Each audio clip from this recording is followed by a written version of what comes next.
Alô, você concurseiro de todo o Brasil, é um prazer mais uma vez estar em sua companhia. Sou o professor Jefferson Fiel, professor de matemática e raciocínio lógico.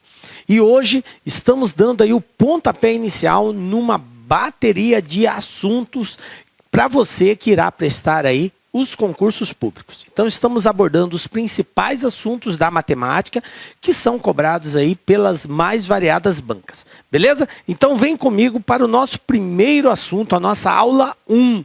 O que nós iremos abordar nesta aula, galera? Nós vamos falar sobre números inteiros, números racionais, números reais e vamos abordar também um pouco da contagem matemática, beleza?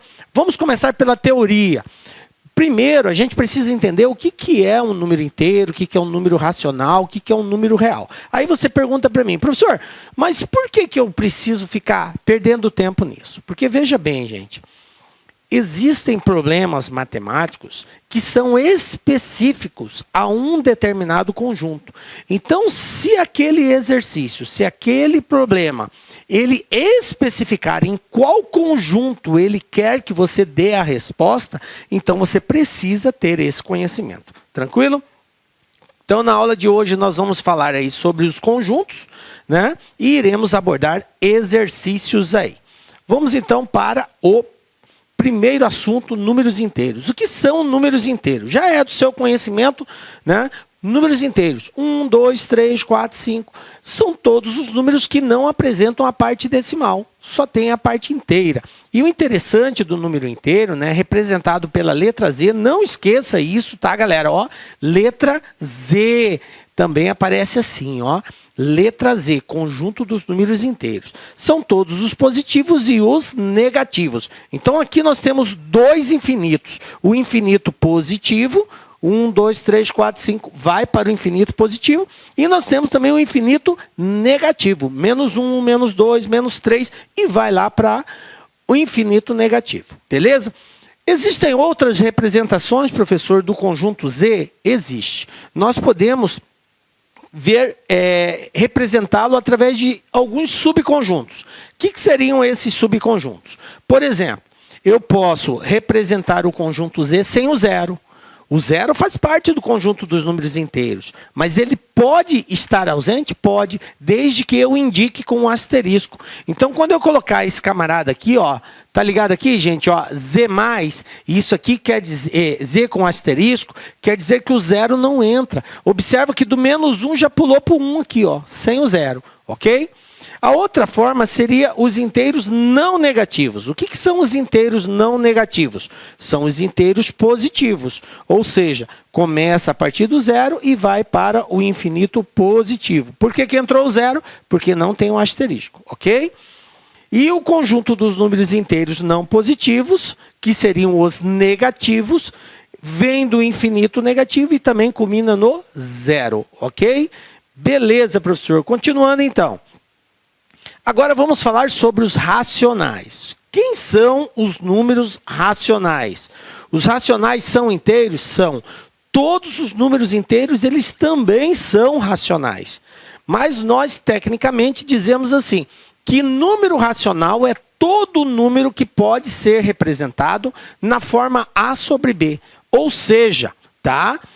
A dividido por B, em forma de fração, gente. Então, todo número que pode ser escrito numa fração A dividido por B, ou seja, onde A e B são números inteiros, todo número que pode ser escrito nessa forma, então ele é um número racional. É claro que existem outros números racionais além desses. Nós dizemos também que todos os decimais finitos, tá, são números racionais. O que é um decimal finito, professor?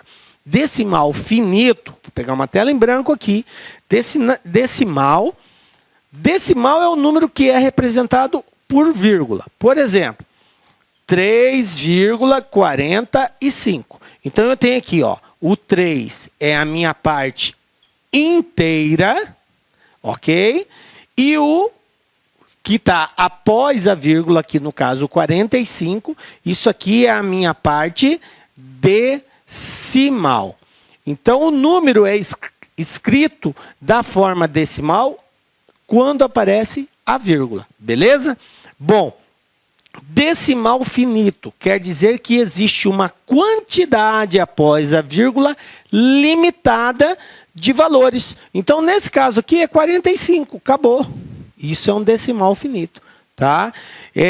Quando que seria um decimal infinito? Por exemplo, 3,4532 reticências. Olha aqui, ó. A reticências indica uma continuidade disso aqui. Então, isso aqui é um decimal infinito.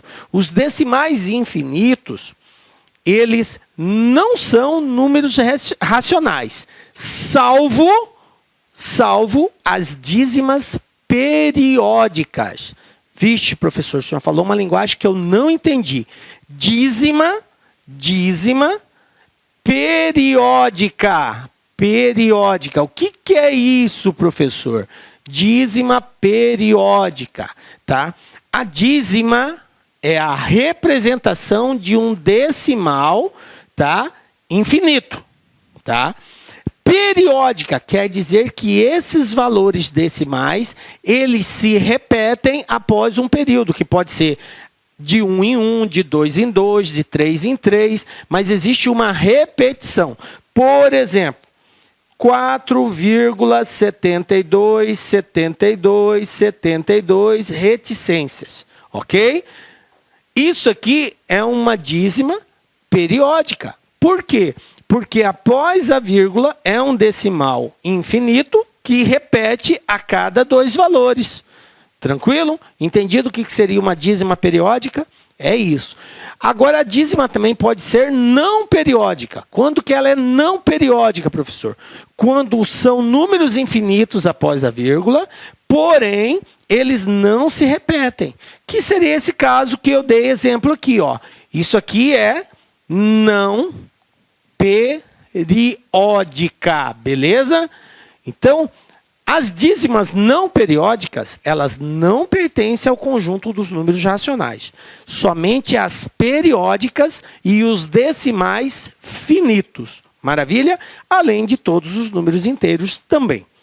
Maravilha, professor. Já lembrei o que são números racionais.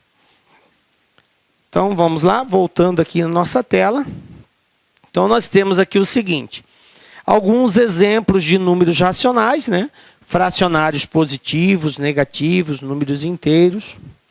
E, por último, o conjunto dos números reais. O que são números reais, professor? São todos os números inteiros, são todos os números racionais e também são os irracionais. Quem são os irracionais? São aquelas dízimas não periódicas. Toda dízima não periódica é irracional, ok?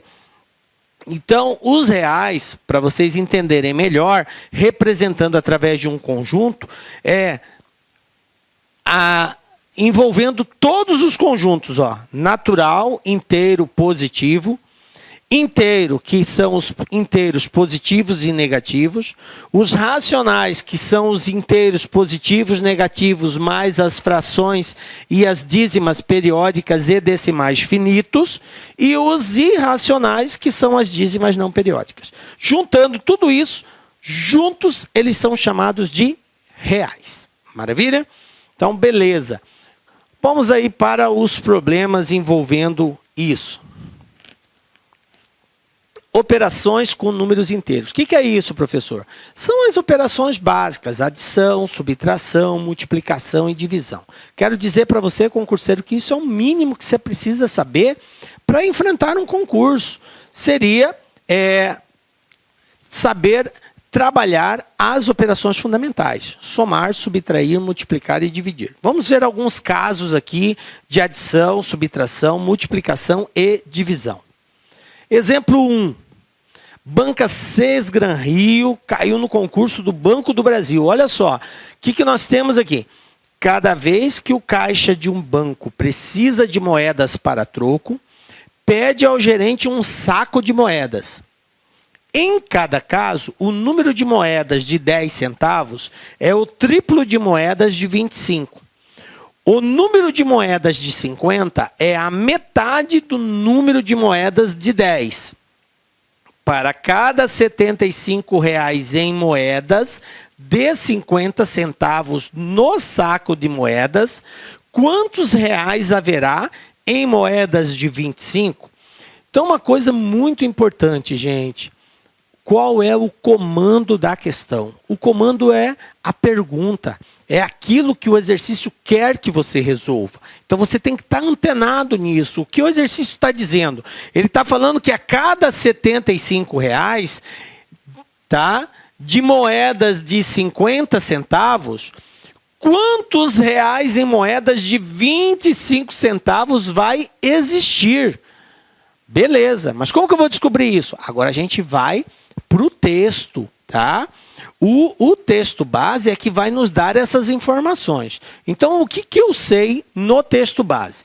Ele fala que o número de moedas de 10 centavos é o triplo de moedas de 25 e o número de moedas de 50 é a metade da moeda de 10.